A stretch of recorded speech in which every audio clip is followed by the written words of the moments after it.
Bem-vindo a mais um vídeo. Espero que todos gostem do conteúdo e curtam, comentem, compartilhem. Se você não é inscrito no canal, inscreva-se para receber as notificações. Vamos ao vídeo, que trata dos fundamentos filosóficos da semiótica de Charles Sanders Peirce e dos níveis de percepção que temos dos signos. Pense numa filosofia que se preocupa em examinar a maneira como as coisas se apresentam a nós por meio dos nossos sentidos, que é uma reflexão sobre como os fenômenos são percebidos por nós quando se manifestam concretamente. Uma filosofia que afirma que podemos chegar ao conhecimento das coisas a partir da percepção dos objetos, sejam eles materiais, como os móveis à nossa volta, ou imateriais, como as sensações e os sentimentos. Se você pensou na fenomenologia, está correto. Esta corrente filosófica que surgiu no início do século XX contrapôs-se à filosofia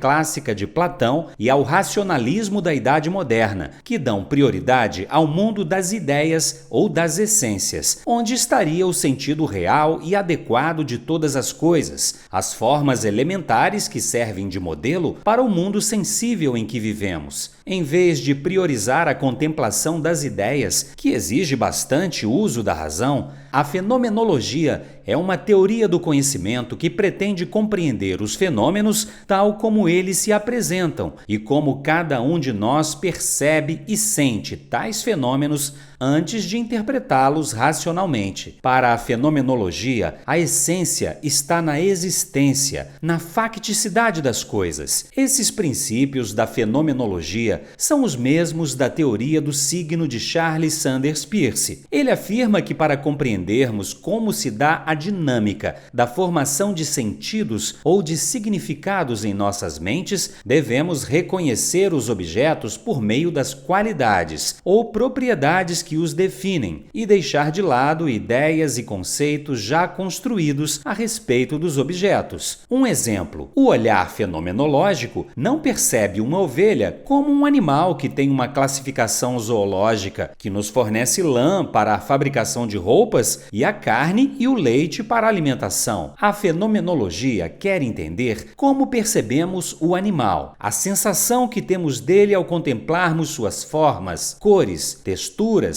cheiros, dimensões. Mas como a teoria de Peirce aplica os fundamentos da fenomenologia? Peirce quer nos fornecer um mapa de nossos processos cognitivos, quer entender de que maneira reagimos aos diferentes estímulos do mundo exterior a nós. Esses processos que temos de compreensão dos sentidos das coisas, de apreensão de significados, dependem muito das relações que ocorrem entre os três elementos da tricotomia básica dos signos: o signo, o objeto e o interpretante, que já foram apresentados no vídeo anterior. As relações entre signo e objeto e entre signo e interpretante, por exemplo, determinam outras tricotomias na teoria de Charles Sanders Peirce.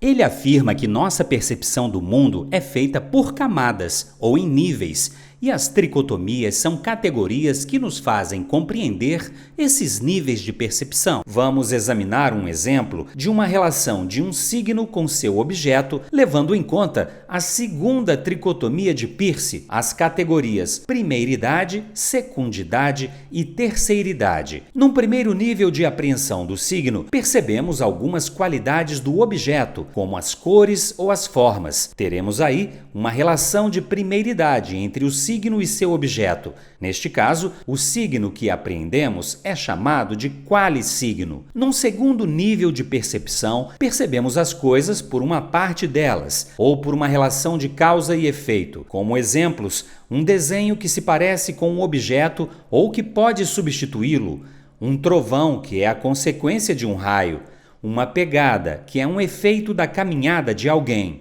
um limão, que pode significar ou nos remeter à acidez. Então, neste segundo nível de percepção, a relação do signo com o objeto é uma relação de secundidade. O signo é chamado de sim-signo. Num terceiro nível perceptivo, o signo se relaciona com o objeto por meio de uma lei construída, de uma determinação que partiu de alguém, como, por exemplo, uma logomarca que representa um automóvel. Neste caso, a relação é de terceiridade, em que o signo é chamado de legissigno. Resumidamente, conhecemos o objeto ou a realidade fenomenológica, a realidade manifesta, por meio de uma segunda tricotomia, um desdobramento da tricotomia básica ou tricotomia mãe, que é signo, objeto, interpretante. Então, esta segunda tricotomia de Peirce, que nos ajuda a compreender a relação do signo com seu objeto, é composta pelas seguintes categorias: a primeiridade, que leva em conta as qualidades inerentes, inseparáveis do objeto,